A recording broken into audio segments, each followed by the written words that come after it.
What's up, everybody? My name is Iman, and so let's get straight to the point. For the longest time, I've always wanted to make this video, but I didn't have the opportunity to do it. So today, finally, I get the opportunity to do it.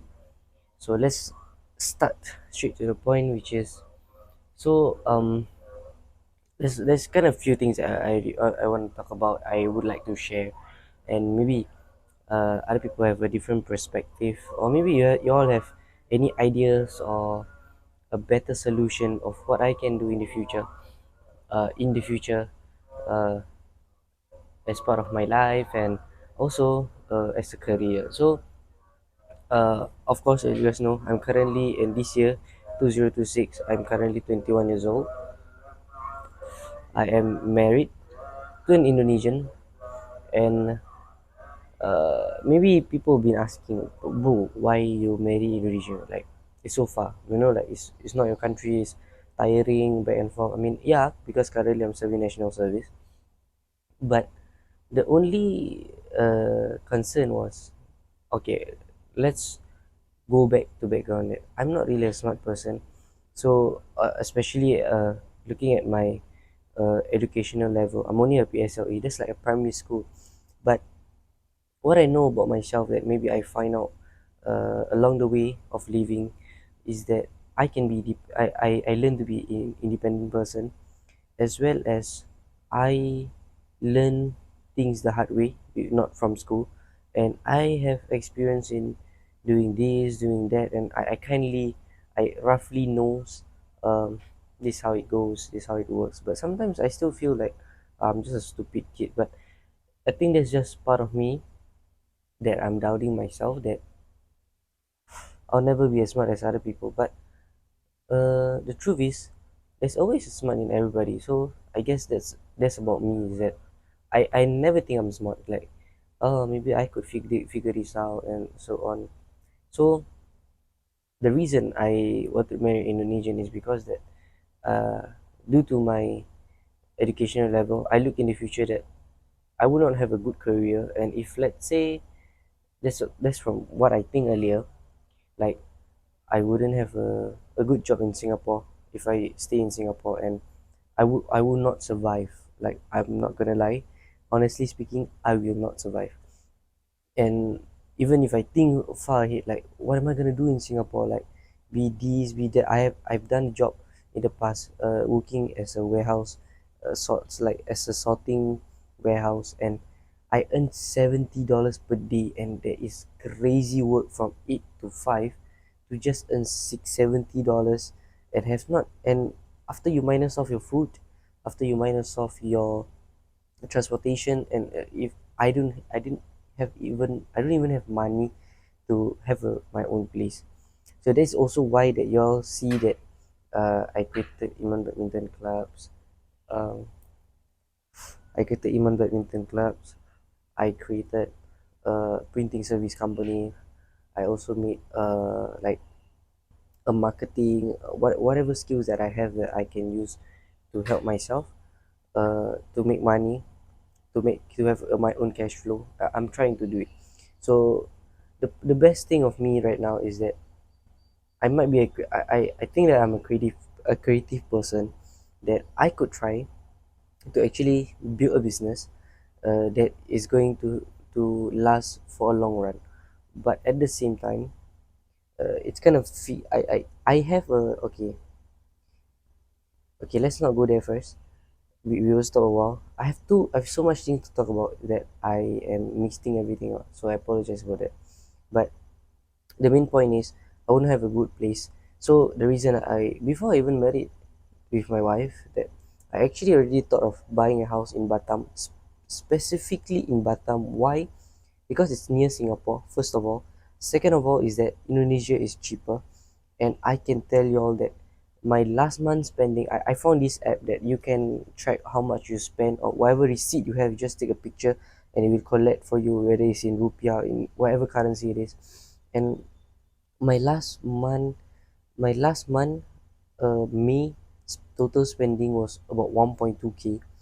uh because there's a lot of entertainment stuff, like currently I'm serving a national service, so I'm currently having fun, like every week we go into karaoke, we go play pool, we go to fishing. Like there's a lot of shit that we go through, but that ain't the point. Is that I'm telling you that even if in Singapore, after I finish my national service, I'm about to have a work that I would not earn much, I am still not as stressed out as I'm going to be if I will be living in Singapore. Why? My house, I still have to pay for another maybe 4 years, or 3 to 4 years plus. That's another like 40K. But monthly, I have to come out about 600 to $600 right now because I already paid for 1 month. Thankfully for my supportive parents, and I would not have able to do it myself. I'm not gonna lie, and it's just that I think the arrogance of my parts is that I would not tell people that my parents paid my. But honestly speaking, uh, as much as I want to be arrogant, I just have to accept the fact that I have nobody. I got no good education. People hate me. People talk shit about me. That you're not smart. Blah blah blah blah. So that's why if you all, the best thing that you all can help me support me is actually supporting my printing services, and that helped me a lot throughout the business that I've the business I've run. It helped me so much every single time people had orders, especially if they follow the minimum quantity or even more, like people order like 100 plus 200 plus. It helped me so much because I have cash to hold and I can give my wife or whatever. But grateful that my cost of living in the future would be lower, but I want maintain to have to earn Singapore dollars. Let's not talk about SGD because it's possible, but let's not go too far, like skip ahead. So yeah, currently in the future, I'm not worrying about place because I have house. Thankfully, it may not be nice, it may not be good, but I'm happy that I have my own property, I have my own place, and um I got place. Like I would not be homeless after if touch wood that my parents pass away. It's soon, like in few years time, you never know. It can be anytime. I will not be homeless. I have a place. So right now I have every single day I'm looking for a job, or either that or I'm looking for a business that I could start, that I'm going to start a chauffeur service, a rental company service. And there's always a solution of where you can get money, like get a percentage of what people pay for a service, and so called like that. And I mean, connection is there, but I just not sure if it will happen. So maybe that by making these videos, if you all have anyone, if you all are from Singapore, you all want to do a business in Indonesia, you all want to run a business, I hope you all can contact me, and I would see what I can help, and I would love to get a percentage of how little it is. As long as it's more than $100, I don't mind. So like if you're going to start a business, F&B, or anything that you want to run in Batam, uh, logistics and whatsoever, I might have the connection for you. So just DM me, just WhatsApp me anywhere. That if you find my number, you can WhatsApp me, and I might have the solution for you. Another thing that I want to say, that why I love being in Indonesia, is that I am not worried about money, and I could enjoy so much. It's very peaceful. Like currently, I'm recording this video at 4 in the morning, and it's so peaceful compared to Singapore, that you only see buildings, high buildings. Like here, you can hear mosques, call of prayers in the morning. I can jog in the morning peacefully. I do not know why, but these places has given me so much peaceful, and it's that every morning I can exercise. Like that time I post on my TikTok that I ran from here to the first bridge of Barelang. Uh, I actually did that. It was just 7.2 click on Google Maps. So I did it. Why not? Like, and the one thing that I love about Indonesia is that because I have dollars, is that my most important thing is food. Right now, every single time when I'm in Singapore, I want to eat. I think twice, like if I'm gonna eat, It has to be one time a day, once a day, or maybe twice a day. I couldn't eat more. Why? Because I wouldn't have money for later on, like for transportation, for bus, for Grab, or whatever if I need go to places. And it's very, very stressful country to stay in. I'm not going to lie. So I hope that whoever are watching this, if y'all can help me, give me an idea of what business I can run between Batam and Singapore, and maybe it could be your business. I could be someone who just helping you out and getting a percentage. I really love to help you out. If you all want to, I mean, I'm telling you, Singapore and Batam is a very strategic place around the world. Wherever that people want to do business, the best business to actually do in Batam is obviously is logistics. It's very a strategic place because it's very close to Singapore, as well as other country. Southeast Asia is quite close around it as well. So that's why Batam is actually one of the best places to make a logistic business. But of course, I don't have the money to do a logistic business. Like I can be doing a bike rental, but for a bigger bike for foreigner to rent, I can do that. Currently, I have a car rental. I have a lot of contacts of car rental. Okay, so let me just be honest, so you all know how it works. I have a lot of contacts of car rental that are trusted, that will give you the best vehicles as possible for you to self drive in Batam, and at a very affordable cost as well. So instead of charging so much, instead of you going directly to them, and I know how they play the system is that because I've been through it, I've been scammed as well. Like the rental is supposed to be 24-hour base. Friday to Sunday, it's considered as 2 days because Friday, whatever time you take, it will be it will be considered 24 hours on the next day of Saturday. Saturday to Sunday, it will be a 2 days pay. But I've been paying this guy for 3 days rental. When Friday, I always come to Batam like few years back, I always came to Batam on a Friday, and it's always like evening time, so I'm overcharged. And shopping in Batam, you all can negotiate. I know places to shop where you can find a quality stuff cheaper. You want one-to-one copy watches, one-to-one copy bags, purses, wallets, whatever you're looking for. I know where to find it. I have a place that in in malls that y'all already know, such as Diamond City Mall, Batam City Square, Nagoya Hill Shopping Center, One Batam Mall, Mega Mall, Grand Batam Mall, whatever all these places, I know where you can get you can get things at a lower price.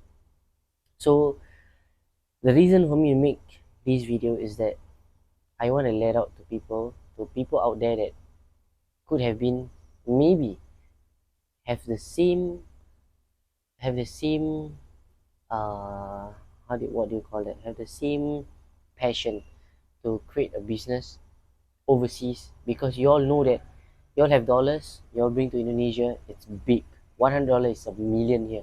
And what can you do in million? You can shop.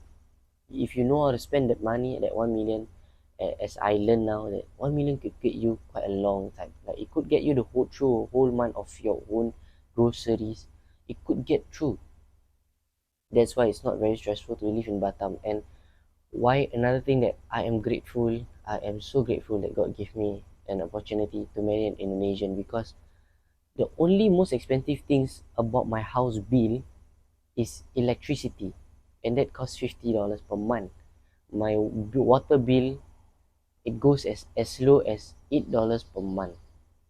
My and the electricity is expensive because I have one aircon running like almost 24 hours, 24/7. That's the only thing that costs so much, which is the electricity. And Wi-Fi, it's another $25. Can you just see how amazing that is? And I have one motorbike, which is ADV 160. One full petrol will cost me about $8. It can last me for 1 week of petrol. Even if I use it so much, it lasts 1 week. Maybe because of the big capacity of my tank. So yeah, I hope that whoever watching this video, if you all can help me, suggest me a career in the future. I'm going to end my national service in about another 3 months. My only concern is that after national service, I'm going to stay in Batam for 2 months. I'm going to rest. I'm telling you, I'm actually having a lot of stress with national service. Is that I wish to have my peaceful time right now to start earlier, but sadly, it's just that because it's mandatory service, I just have to do it. So I hope that whoever watching this video, if you all can help me, whatever job that you all can try to give me, I have skills in using Canva, like editing, some few editings in Canva. I'm actually also doing a marketing for a badminton club, but the pay went down because of the club doesn't really have much things to post per month. So my pay, so the salary, so called the salary went down from 250 to maybe like $20 a post. So I'm not complaining, but I wish it could be a better deal. I wish I could make a better deal with other companies, maybe in Batam as well. So if you all have any ideas or any suggestion what I can do in the future right after my national service, I hope you all can that privately message me. If you all want to run something in Batam legally, do also message me. I will help you all. I will try my best to help you all, and I hope be working for with you guys as well. So I hope, thank you so much for watching, for listening to this point, and I hope that I'll see. I hope at least one person who can help me to get through as a career in the future, and let's start something together. I'm not a very smart person, but I am willing to learn, and this is not something of this is something that I have to be proud of. Is that knowing that I am only my education level are only primary school, but I can speak English fluently. I can speak Indonesian, bahasa Indonesia. I can speak Javanese. I used to able to speak Madura, but I couldn't anymore. So knowing that I'm not a smart person, but I can speak few languages, I can be doing this, I can be doing that. And every time when I tell myself that, you're actually nobody, you're going to fail in the future, what brings me the motivational back is I I always remind myself of I've started a badminton club when people make that as a joke. And once I started that before my national service, every single day, I never ever say no to badminton courts. I'm on badminton court minimally per day, 2 days. The longest I've been on a badminton court, coaching, sparring, and I only eat 1 hour. I only had rest 1 hour that whole day. Was I started coaching at 8 no, at 10 a.m. I ended up leaving that court at 7 p.m. And in between, while I'm coaching, I ordered food, and while waiting for my next student, I eat. That's what brings my motivation back, is that I tell myself that no matter how you think yourself, no matter how I think myself as a failure, I did succeed in something that nobody ever trust, nobody ever believed in that I could do it. So Alhamdulillah as well to Allah that I still be able to do something. I still able to think creatively. So yeah, thank you so much for watching this video, and that's Iman for today. I'm out.